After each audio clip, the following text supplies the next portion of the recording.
Peace and light, that old guy Australia. I'd say like, share, subscribe, but it won't make any difference. This is probably my last video before the cut-off here in Australia on 27th of December for digital ID to access the internet.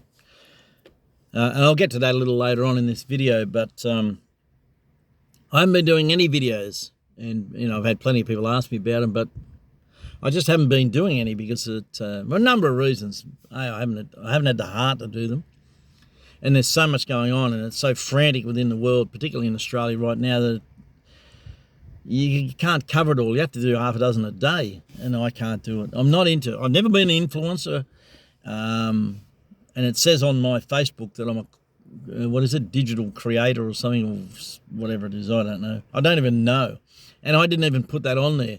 Facebook put that on there.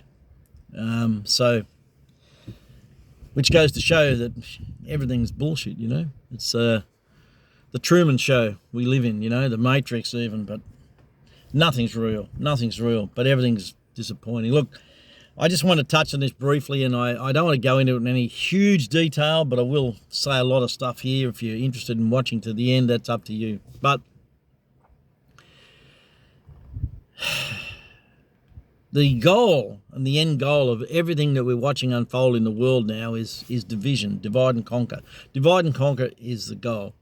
And that's the plan. Divide, conquer. That's how they've gone. And when we had the march in 2020 onwards, 2021, 2022, in Sydney, the marches in Sydney and Canberra, the government, particularly in Australia, became aware that there was a major faction within the community who were willing to fight back against government overreach, and they became very concerned. Now, if you follow anybody like Wayne Glue, whom I admire enormously, or there's plenty of people like Wayne Glue out there who know the Constitution of Australia, then most of us have got this basic awareness that Australia is not a country that governs itself. We're a corporation. Everything's been removed. The Great Seal, everything's in capitals. If you know about the straw man, everything. But I don't want to get into it because it's a massive subject to cover. Suffice to say that we're not a country that governs itself. We're a corporation. And we've got the biggest deep underground military base, probably in the Southern Hemisphere, at Pine Gap. We don't even know how big it is. We know there's a massive airspace, where it's a no-fly zone over the top, and our commercial flights have to fly all the bloody way around it to get to Western Australia or South Australia or wherever. And it's cordoned off, and nobody's ever been and inspected the entire facilities. And we don't even know how big it is. We know there are massive tunnels underground there, the whole thing. That's a rabbit hole in itself. We know MI6 works out of there from England. We know they got a program that MI6 run there that tracks every single phone call, message and video in Australia. Every single bit of communication is tracked in Australia, believe it or not. Every phone call, everything's recorded, and they use these algorithms within the program that detect certain key words. So everybody's involved in this. It's a huge project. Anyway, everything's monitored, and we're monitored. Now, when they saw what happened in 2022, the powers that be, which are not in Australia, knew that they had somehow to bring us all under control down here. It's different in America. They're all bloody armed. It's a whole different kettle of fish. But here in Australia, they had a crack at it under John Howard in 96 at Port Arthur, and that didn't work. Because they're not worried about the criminals. They're only worried about the average person, And we all know that the most amount of armaments owned anywhere in Australia are by the criminals. And funnily enough, that AFP report, Australian Federal Police, for those watching from overseas, the Australian Federal Police report that was released in 2018 showed that there were 7 times more armaments in Australia than when they had the gun amnesty after Port Massacre, which John Howard brought in and then slapped a 90-year suppression order on the entire event. And we know about that. Again, another rabbit hole, we don't want to go down.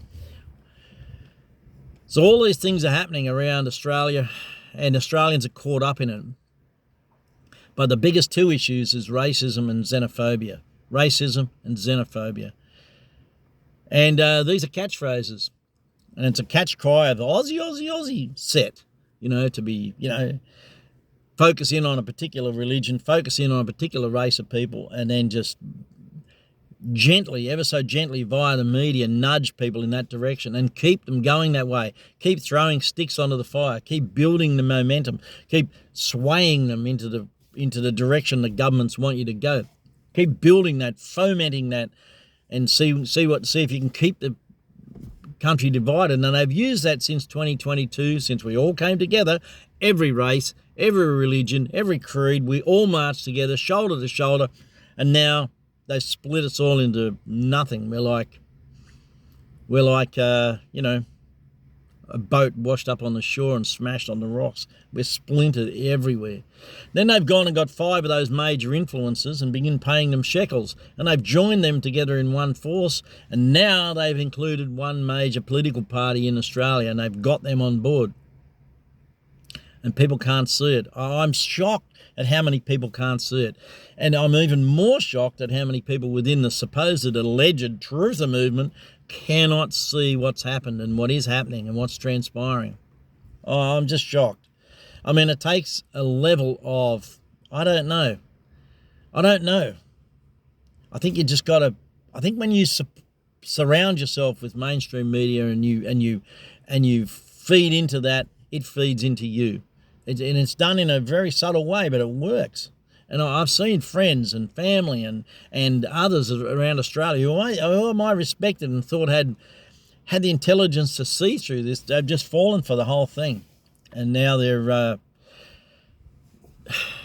it is so disheartening. When I went to, when Joe and I went to Sydney and we marched there and we marched in Canberra, I felt a unity and a strength and a hope that I'd never felt before in my life. Ever. And now I look at it and the crushing blow that's been dealt to me is worse than if I had it reminds me of that there's a Bible verse, and I'm not big into this, where it says better than I had not known than known and fallen away, And I feel like that with the freedom movement. Better that I'd never gone to Canberra. Better that I'd never gone to Sydney and marched. Better that I'd never known about any of that than known about it and felt it and then watched it disintegrate into pieces. Better that I'd never known, because the devastation it's caused my psyche to see it fall to bits is it's literally, as I said, crushing.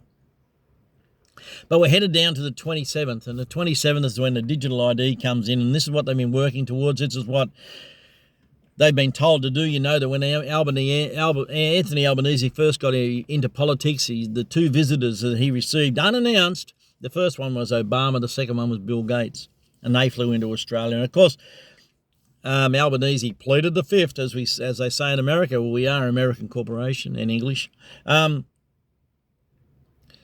He refused to reveal any details of those 2 meetings, citing, oh God, it was so bad. So anyway, he got his orders, he got his instructions, and they funneled to him on a daily, if not hourly basis. He gets his instructions. They're all shills. Trust me when I tell you this, politicians are all shills. I don't think there's any of them you can trust. Some of them, I guess, are trying to have a go, but they're all shills. They're just paid for. They can only follow a certain narrative. I mean, the classic example is that all the suppression orders that we've had placed upon various events that have happened in Australia, not one of them have been overturned, whether it be Port Arthur or whether it be the Woods Commission report and others, none of them. There's 27, by the way. Suppression orders on things, including pedophilia within the government. So this is what I'm trying to say. The truth is never going to get out there. It's never going to get out. The politicians won't demand it be released. They don't come out in the public and address the mainstream media and tell them we need these suppression orders lifted. That doesn't happen. And Pauline Hanson is just another puppet of that. She's not the person you think she is. She abstained from voting on the digital ID bill, and she supported the under-16 ban, which is just another backdoor to this. I mean, it's just horrendous. So what happens? What happens when this comes in? Well, all the truth disappears. Those who, and they know this, those who have railed against the government, who insists that they're not going to be a part of the digital ID plan, they'll disappear. So that narrative will disappear completely off the on the internet. So 2026 will come around and we'll all be gone. We'll all be gone. And all that will be left will be the government narrative and the government media. And that's all our children and our children's children will hear, will be that government media narrative. And they will push that into their heads and they'll not know anything else. And guess what else can happen after in 2026? All those who've spoken out against the government, and that could include me, I wouldn't have a clue, they can be secretly and silently arrested. Much like the Gestapo or the KGB, they can go and get them, they can arrest them, and nobody will know. You won't know. You won't see it on the internet anywhere because it'll never be reported. They can go and arrest them at their leisure from posts from God knows when, 2018 or something. They can go and arrest them. And everybody who's ever spoken out can be arrested and tried, and you'll never know. You won't know a thing about it. It'll never be reported. And the media won't touch it because they're owned. So there's many sides and facets to this. You need to understand. We've got literally weeks left, and this is all going to change dramatically just here in Australia, because we're an outlying post. We're the one place where they come to test everything. We're a test case. Where did they test the atomic bomb? Maralinga. They come out into Australia. Oh, there's no Aboriginals out there. No, we've done a bit of a reconnaissance of the area. Go out there and let off some atomic bombs. God knows how many Aboriginals were killed. Even the Aboriginals don't even protest about that. Well, they do to some degree, but it's never been a subject of a royal commission. It's never ever been investigated, and it's too long down the track. But, you know, for all intents and purposes, thousands of Indigenous Australians could have been radiated and killed out in that desert. They've done a movie about it, I think, kind of touched on it. But thousands of them wiped out, and nobody even knows. No one cares. We're a test country for every single thing. You know, because we're just a corporation, you know. I know it sounds a little negative, but that's the truth. And if you don't wake up, well, it's too late to wake up. It's too late. I swear. It's too late to wake up. We've literally got weeks left in this country and everything will change dramatically. So all those marches, all those protests, you know, all those petitions, everything, all the sharing of information, all the narrative we've been able to get out there will count for nothing. It will all be wiped from the internet. All accounts closed. All those accounts closed. Oh, there's politicians that have got court cases going on protesting this ban. Well, yeah, good. Let's just see if that works, because I'd bet my last Australian dollar that that's not going to work. It won't happen because these things are planned. They're put in place, like the division and the racism and the hatred. Wonderful video done by my friend Steve Garrington. It's a great video. I might even try and post it. I did screen record it because I am reading Andre Agassi's book.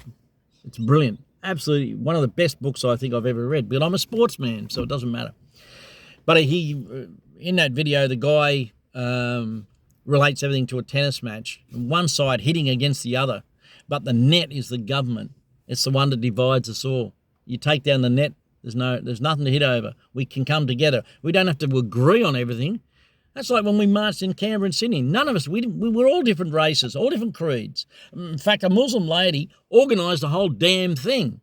That whole march, or her and an Indigenous guy, were the main organisers of that, and in Sydney.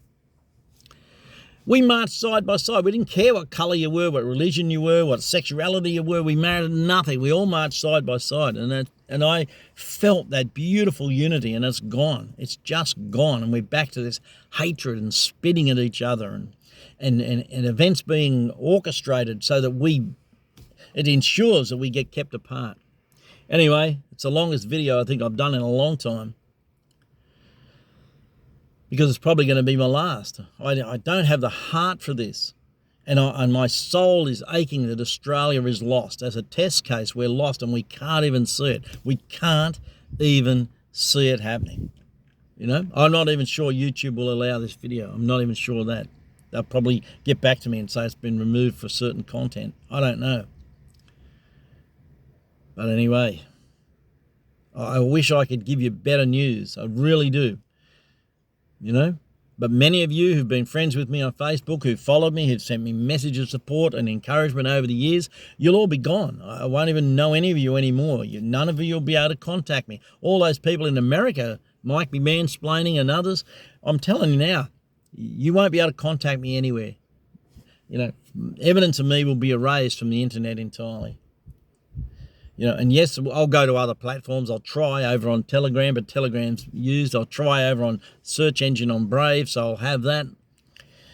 But for all intents and purposes, you know, the thousands and thousands and thousands of people who followed me, you're gone. You're off. I'll be wiped from you, and you won't know anything about it.